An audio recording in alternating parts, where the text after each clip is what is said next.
1945년 8월 6일과 9일, 세계 최초의 원자폭탄이 일본 히로시마와 나가사키에 떨어졌습니다. 2세, 3세, 4세까지 오직 부모가 피폭당했다는 이유 하나만으로 그 평생을 치유하지 못할 질병으로 지금도 고통을 받고 있습니다. 2025년 원폭 투하 80년을 맞은 오늘날에도 멈추지 않는 그날의 고통들. 이를 치유하려는 연대의 움직임을 따라가 봅니다. 원자폭탄이 투하된 히로시마와 나가사키에는 강제동원으로 일본에 끌려가 노동력을 착취당하던 약 10만 명의 조선인이 있었습니다. 한국의 히로시마로 불리는 합천. 해방 이후 고향으로 돌아온 약 4만 3천여 명의 조선인 피폭자들 역시 결혼과 취업에서조차 외면당한 채 질병과 가난, 고립이라는 지난한 세월을 견뎌야 했습니다. 다리 수술도 2번 하고 그다음 진짜 피부가 조금 있죠. 우리 원폭 피해자가 제일 많은 것이 피부거든요. 그 다음에는 암입니다. 이들의 고통은 여기서 멈추지 않았습니다. 방사능의 유전적 영향은 2세, 3세, 그리고 4세로 이어졌고 암과 면역질환, 정신질환까지 보이지 않는 상처가 되물림됐습니다.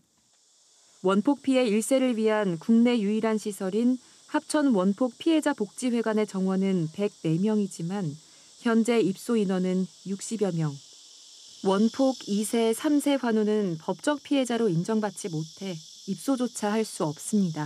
1세 어르신들은 그나마 일본 정부로부터 의료지원금 또 건강보조금을 받고 있는데 2세, 3세는 법적 피해자로 인정을 받지 못하다 보니까 전혀 의료적인 혜택, 또 사회적인 지원 대책 전혀 없습니다.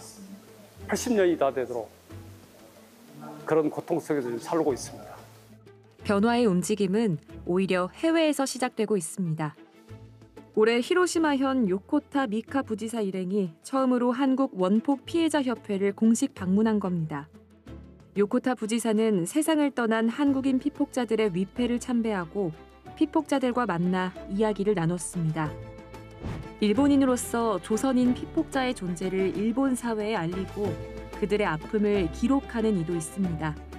今ですね、やはり日本の社会では7万人もの韓国朝鮮人が被爆したというそういった事実についてですね、なかなか知ってる人が少なくなってしまった。日本のメディアも以前はですね、そういった報道をたくさんやったんですけれども、確実にその報道が減ったということがあってですね、そういう中でここの写真展の会場に来た方がですね、その事実を知って非常に驚いたと。日本人以外の被爆者がいるというね、そういったことに初めて知ったという、そういったことをね、おっしゃる方がね、非常に多いです。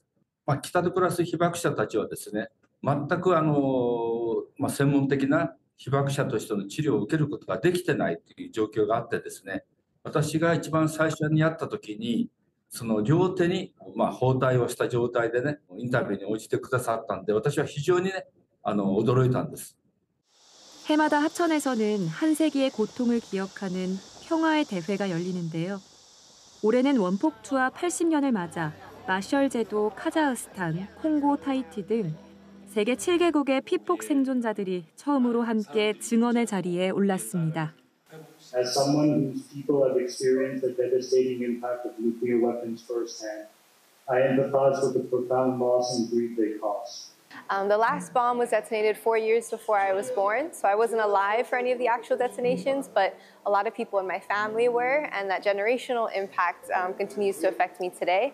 이번 대회에 참가한 시민들은 피폭 피해자들의 고통이 여전히 현재 진행형임을 깨닫습니다. 2025년은 광복 80주년, 원자폭탄 투하 80년을 맞는 해입니다. 앞으로는 그런 핵 없는 세상을 됐으면 좋고 또 우리 손자들과 그런 애들도 그런 영향을 안 미치고 잘 살아줬으면 건강하게 살아줬으면 좋겠지. 한국의 원자폭탄 피해자들은 여전히 사회의 냉대 속에서 고통의 날들을 보내고 있습니다. 그러나 삶은 계속돼야 하기에 기억에서 연대로, 연대에서 평화로 향하는 길은 합천에서 멈추지 않을 겁니다.